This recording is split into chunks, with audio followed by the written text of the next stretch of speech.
Hello everyone, welcome back to my YouTube channel. So friends, कैसे हैं आप सब।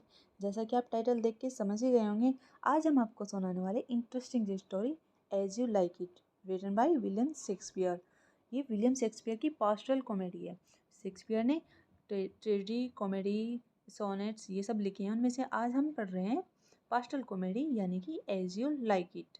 इसको इन्होंने 1599 में तो लिखा था, लेकिन ये पब्लिश्ड 1623 के आसपास हुई थी।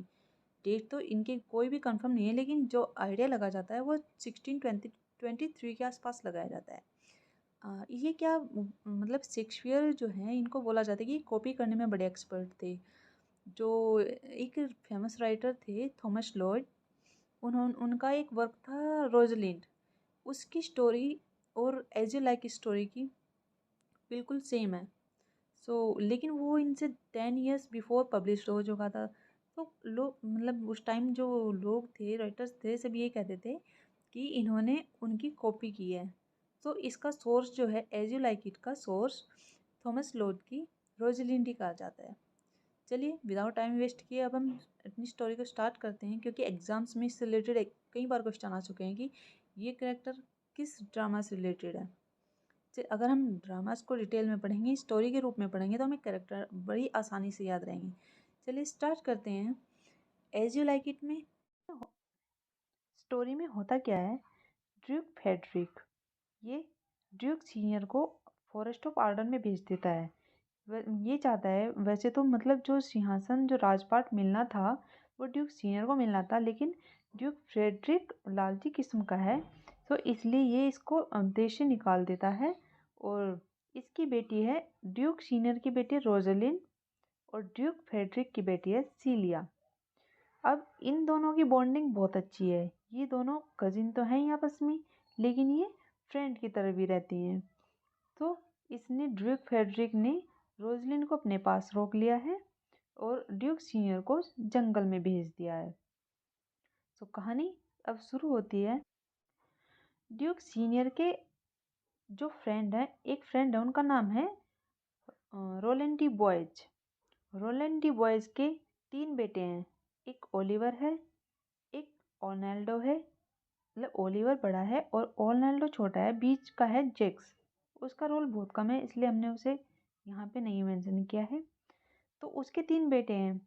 अब जो रोलेंड डी बॉयज है, उस वो मतलब बहुत बूढ़ा हो चुका है। वो कहता है ओलिवर को, ये बड़ा है, इसको बुला के कहता है कि अब पूरी जिम्मेदारी तुम्हारे कंधों पे है, तुम्हें ही सब कुछ देखना है।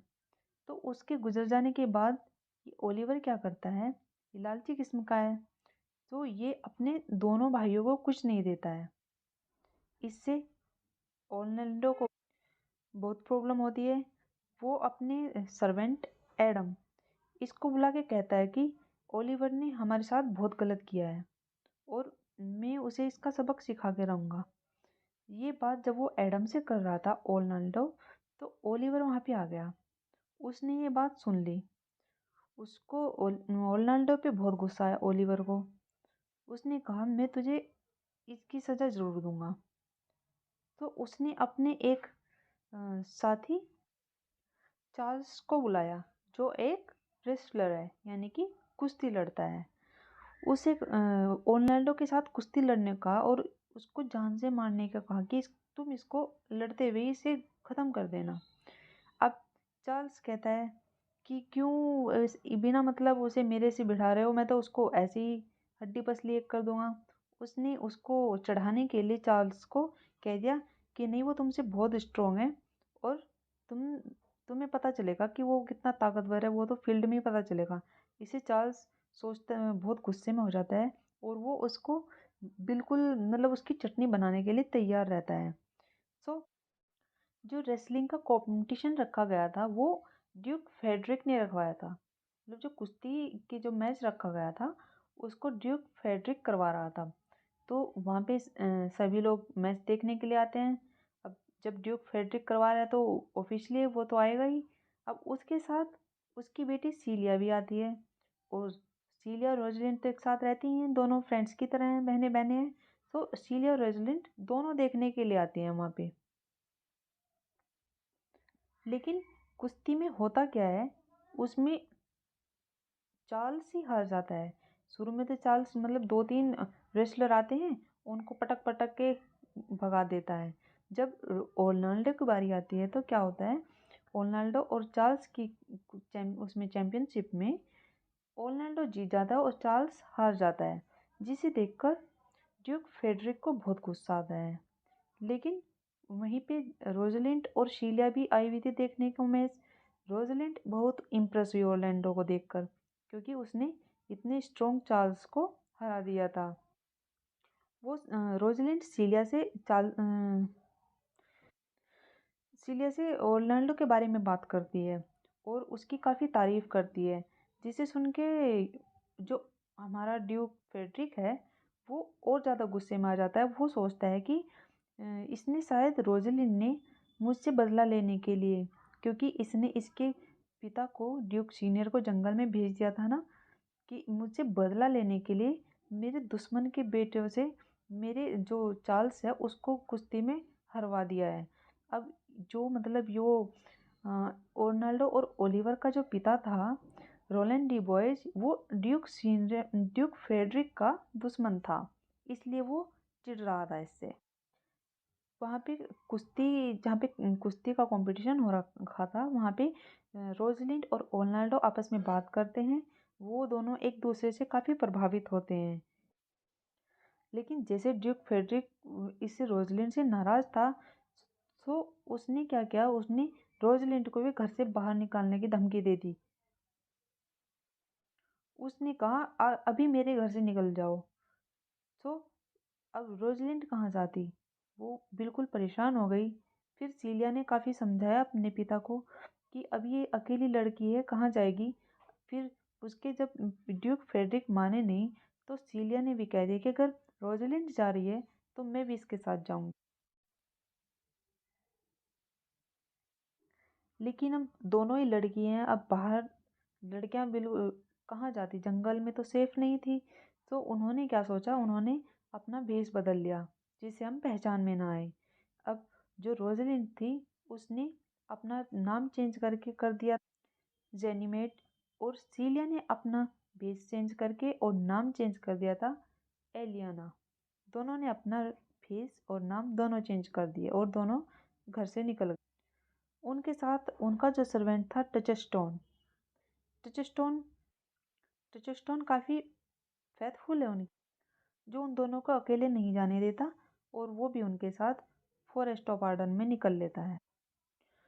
उधर एडम रोनाल्डो को बताता है कि ओलिवर तुम्हें मारना चाहता है और पूरा राजपाट अपने आप से हड़पना चाहता है। तो इस बात को सुनकर रोनाल्डो को बहुत दुख होता है और वो डर भी जाता है। तो वो भी वहाँ से निकलने की सोचता है। एडम और रोनाल्डो वो दोनों भी फॉरेस्ट ऑफ आर्डन में पहुँच जाते हैं। अब काफ़ी लोग फॉरेस्ट ऑफ आर्डन में पहुँच चुके हैं। सबसे पहले ड्यूक सीनियर गए थे, फिर रोजलिंड सीलिया गई, उनके साथ टचस्टोन गया, फिर एडम और रोनाल्डो भी पहुँच लिए। अब ड्यूक फ्रेडरिक सोचता है कि रोनाल्डो भी चला गया, सीलिया भी चली गई। वो सोचता है कि शायद रोनाल्डो सीलिया को लेके चला गया है। सो वो उसके भाई ओलिवर को धमकी देता है कि या तो जल्दी से जल्दी रोनाल्डो और सीलिया को मेरे सामने प्रेजेंट कर दे, नहीं तो मैं तेरा सारा सिंहासन हड़प लूंगा। अब रोनाल्डो को ढूंढने के लिए ओलिवर निकल लेता है, क्योंकि वो भी काफ़ी लालची है। ओलिवर तो अपना सब राजपाट देने वाला नहीं था, तो वो सब जगह ढूंढता है। फाइनली वो भी उसको ढूंढते ढूंढते फॉरेस्ट ऑफ आर्डन में पहुंच लेता है। और उधर फॉरेस्ट ऑफ आर्डन में ओरलैंडो को सीनियर ड्यूक मिलता है। ड्यूक सीनियर को पता चल जाता है कि उसके दोस्त का बेटा भी फॉरेस्ट ऑफ आर्डन में ही है। ओरलैंडो को रोजलिंड, जो कि गनीमेड बनी हुई है, उसकी बहुत याद आती है। वो उसकी याद में, अब वो जंगल में तो पेड़ पे पत्तों पे उन पे उसकी याद में कविताएं लिखता रहता है।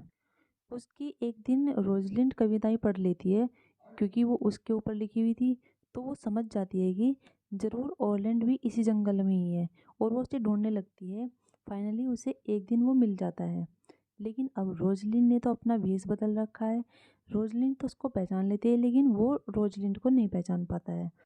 रोजलिंड और सीलिया जब जंगल में आई थी तो उनको शिलीवस और कोरिन नाम के दो शेफर्ड थे, उन्होंने अपनी कॉटेज दी थी रहने के लिए। तो रोजलिंड ओरलैंडो से रिक्वेस्ट करती है कि तुम हमारे दोस्त बन जाओ और हमारे साथ हमारी कॉटेज में ही रह लेना। तो वो आपस में दोस्त बन के रहते हैं। अब ओलिवर को उसने ड्यूक फ्रेडरिक ने धमकी दे रखी थी, तो वो उसे ढूंढता ढूंढता फॉरेस्ट अपार्टन में तो आ ही गया था। उसको फाइनली वो ओरलैंडो मिल जाता है, लेकिन जैसे ही वो उस पर अटैक करने वाला होता तो उससे पहले उसके ऊपर एक शेर अटैक कर देता है, जिसे देखकर ओरलैंडो अपनी जान जोखिम में डालकर ओलिवर की जान बचाता है और अपने आप को खतरे में डाल देता है। यह देखकर ओलिवर को बहुत गिल्टी फील होती है, क्योंकि जिसे वो मारने आ रहा था उसने खुद अपनी जान जोखिम में डालकर ओलिवर की जान बचाई है।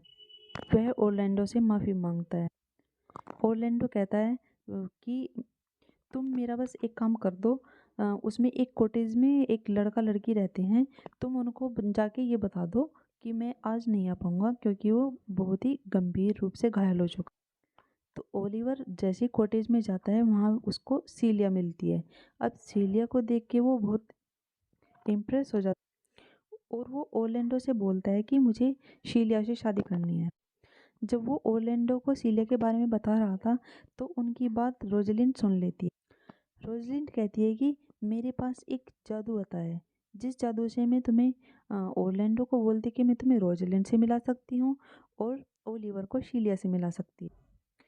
थोड़ी देर बाद दोनों ही अपने वास्तविक रूप में आ जाती हैं, क्योंकि उसने जादू दिखाने को कहा था वो तो वो जादू दिखाती है और उससे वो अपने वास्तविक रूप में आ जाती हैं, जिस ओरलैंडो रोजलिंड को पहचान लेता है। तभी ओरलैंडो और ओलिवर के जो बीच का भाई था जैक्स आके बताता है कि ड्यूक फ्रेडरिक ने सब कुछ छोड़ के संन्यास ले लिया है। अब जब उसने सब छोड़ दिया था तो सब ड्यूक सीनियर उसके बड़े भाई के पास आना था और वो थे जंगल में, यानी कि फॉरेस्ट अपार्टन में थे। तो अब रोजलिंड के पिता यानी कि ड्यूक सीनियर वापसी अपने राजपाट के लिए चले जाते हैं। उनको अपना राजपाट मिल जाता है और रोजलिंड और ओरलैंडो की शादी हो जाती है, सीलिया और ओलिवर की शादी हो जाती है। इस तरह इस कॉमेडी का हैप्पी एंडिंग हो जाता है। स्टोरी कैसी लगी कमेंट में ज़रूर बताइएगा। आज की वीडियो में इतना ही। Thank you.